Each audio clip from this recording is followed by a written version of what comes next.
I really enjoy studying chess openings, but if I'm being honest, sometimes I'll go through the database and I'll go through the engine and I'll look at all the moves and I'll see which ones win better for my color or whatever. And I'll get a repertoire together, I'll memorize it, I'll play it, and then I'll have no idea what to do once my repertoire gets to the end of its line. And I feel like I'm gradually learning, like I'm learning to try to understand the opening, try to figure out the ideas more so than just the lines, and try to understand like the middle game plans, like the types of positions, the types of pawn structures, the types of games that can come out of a particular opening. But I still have some work to do, and this game is a really good example of that. So let me just show you through this. I tend to be an E4 player these days. I'm just going to turn my computer volume down. There we go. I tend to be an E4 player, and I'm not that fond of playing against the Scandinavian. I used to think that, I could just know a few basic ideas against it and then just play on and see what happens. And actually, that tends to work better than what happened in this game. So we played pretty standard moves up to here.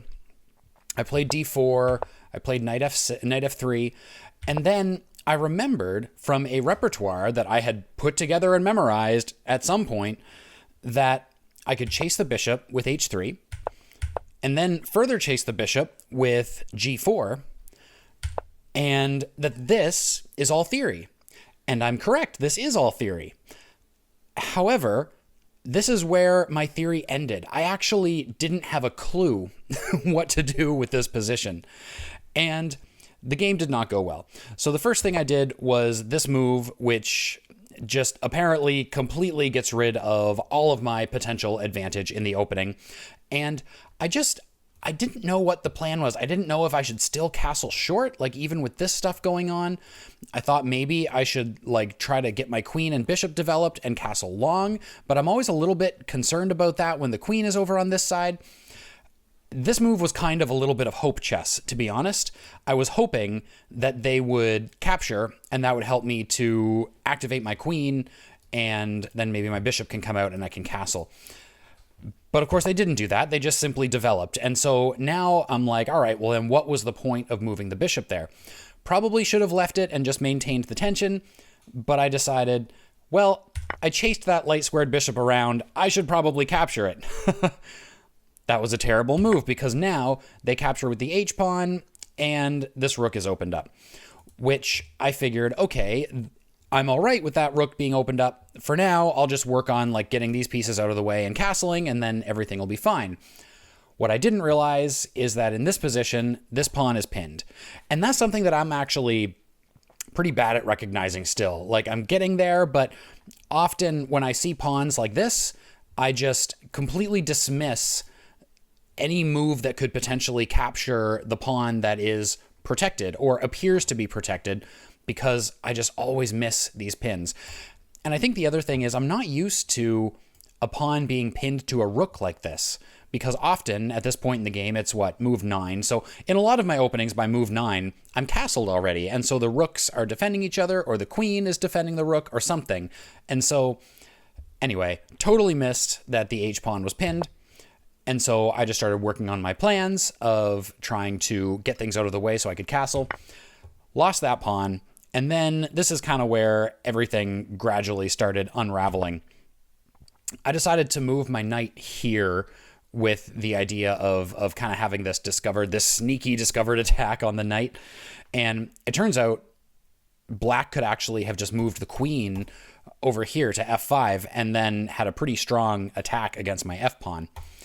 But instead of doing that, they moved their knight back. I moved this knight up, and I don't know. I guess honestly, I don't even know what I was thinking. I felt kind of rattled by the fact that I had lost this pawn. And so I was just thinking, let's try to activate my pieces. Technically, it's a discovered attack on the queen, as if they're going to miss that. And they played here, and then I didn't even really realize until now that there's this potential attack on the rook. Once again, because I'm not castled, my king is in the center, and this rook is very weak. Probably also just because this whole structure of moving my king side forward opens up lines to this rook, which I'm just not used to. Like, none of my other openings end up in a position like this. So now I'm worried about my rook and my knight. I end up doing this, just getting that knight out of the way, and then moving this knight here, defended by the queen. But of course that doesn't work because this pawn is now not defended because this knight is pinned to the rook. And so black has a very beautiful move here. Knight takes d4, which double attacks this knight, and my knight can't even move because it's pinned to the rook. And now it's basically over. Like, the game is lost. So I just captured anyway, at least just to you know, not be down a full piece or anything like that. Move my king. We trade the queens. I drop that pawn. And I'm thinking, okay, well, at least, maybe I can cause some counterplay by pushing my queenside pawns, try to sort of pawn storm black on that side of the board, and then have to move the knight around. And finally, I just completely blundered. I think I was just like, okay, well, I can push that pawn because this one is still defended, and I can keep kind of trying to push my pawns forward. But of course, like, I don't know, my mind was not really in it at this point, I think, and just dropped the knight. And this is where I resigned. And there were definitely some pretty bad mistakes through the game. But I think my first mistake, and probably the most, the mistake that kind of led to all of the other ones, was just having this bit of theory that I had in my back pocket, but then no follow-up, right? Like, I just didn't know how to play this position.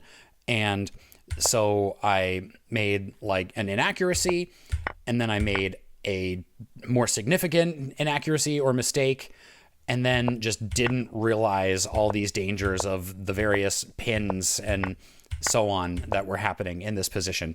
Just a complete misunderstanding of the position. And that's kind of the point that I want to get across is I've definitely found, definitely in this instance, but in others as well, that just memorizing the opening line, it might get you a good position, but it could also, like it did for me, get you in a position that you just have no idea how to deal with. So hopefully this is helpful for you. I know it was helpful for me. The first thing I did after this game is I watched some videos on playing white against the Scandinavian and have some better ideas, like some better setups that I actually understand, and I understand what the plans are and how to play them. That being said, I haven't really been able to test them in real games yet. So hopefully when that happens, I will even further improve my repertoire against the Scandinavian. But this line was not in any of those videos, so I've scrapped this one for now. I learned my lesson. Maybe I'll re-add it later when I can understand what it's all about. But anyway, hope you enjoyed this video. Hope you learned something, and I'll see you next time.